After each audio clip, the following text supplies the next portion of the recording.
পশ্চিমবঙ্গ বিধানসভা নির্বাচন 2026-এর ফল প্রকাশের পর ব্যারাকপুর শিল্পাঞ্চলে রাজনৈতিক উত্তাপ ক্রমশ বাড়ছে।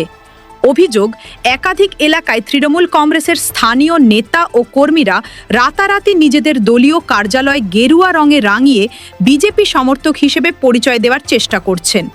এই ঘটনাকে ঘিরে বিজেপি নেতারা তীব্র প্রতিক্রিয়া জানিয়ে স্পষ্ট বলেছেন, সুযোগ সন্ধানী নেতাদের দলে কোনো জায়গা দেওয়া হবে না। বিজেপি নেতা শান্তনু সরকার অভিযোগ করেন, যারা আগে দুর্নীতি ও অত্যাচারের সঙ্গে যুক্ত ছিলেন তারাই এখন নিজেদের বাঁচাতে রং বদলাচ্ছেন। অন্যদিকে বিজেপি নেতা বাপ্পা ভট্টাচার্য বলেন, শুধুমাত্র পার্টি অফিসের রং বদলালেই কেউ বিজেপি কর্মী হয়ে যায় না। তিনি দাবি করেন, দল এই ধরনের মানুষদের চিহ্নিত করছে এবং তাদের বিজেপিতে যোগ দিতে দেওয়া হবে না। দেখুন, আমাদের প্রথম দিক থেকে ভারতীয় জনতা পার্টি আমাদের কাছে পরিষ্কার একটা চিত্র রেখেছে যে আমরা কাউর পার্টি অফিস দখল করব না। আমরা 2021-এর পোস্টপোল ভায়োলেন্সকে আমরা রিটার্ন হতে দেব না। আমরা যে বাংলার সংস্কৃতি, আমরা সেই সংস্কৃতিকে অক্ষুণ্ণ রাখতে আমরা বুকে পাথর চেপে রেখে আমরা কাউকে অনিষ্ট করব না।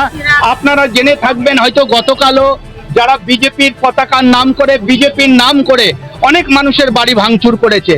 আজকে 5 বছর আমি বাড়ি বাড়াচ্ছিলাম, বাড়ি থেকে ছাড়াচ্ছিলাম, বাড়ি ভাঙচুর, কিন্তু কানপুরের বুকে একটা মানুষ বলতে পারবে না কাউকে আমরা ভয় দেখিয়েছি। তারা প্রত্যেককে নির্বিঘ্নে নিশ্চিন্তে বাড়িতে বসবাস করছে।